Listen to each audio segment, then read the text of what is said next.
a woman suddenly discovered two terrifying wild beasts charging toward her. She immediately placed the infant on a raft and pushed it into the water. As the baby drifted away, the two beasts swiftly rushed forward and knocked her to the ground. The infant was helpless. She could only watch as her mother was torn to pieces by the beasts. The baby then continued drifting downstream with the current, eventually stopping at a bend in the river. At that moment, two children spotted the infant in the water. The boy immediately ran to tell his father about it, and his father followed him to the riverbank. The man discovered that the baby girl was not from the dwarf tribe, but rather a descendant of the giant tribe from afar. Although his son wanted his father to adopt the baby girl, Jack believed the child would bring misfortune, so he refused his son's request without hesitation. However, just then, he heard the village chief's voice. Jack could only instruct his child not to bring the baby home, then turned and headed back. It turned out the village chief thought Jack had stolen his seeds, so he patiently explained their origin to the chief. Just then, a child's voice came from the riverside, and his wife hurried over to check. Sensing the situation, the village chief tactfully turned and left. Jack immediately rushed to the riverside as well. However, he was shocked to discover his wife holding the infant. Jack told his wife not to bring her home, but his wife paid no attention. She carried the baby straight back to their house.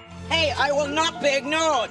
When his wife was bathing the baby girl, she discovered a birthmark on the infant's body. She suggested giving the baby to the village chief, but this met with Jack's strong opposition, as he believed the baby would bring disaster to the village. However, his wife thought her husband was overthinking it. She placed the infant in his arms, and strangely enough, the constantly crying baby instantly fell quiet.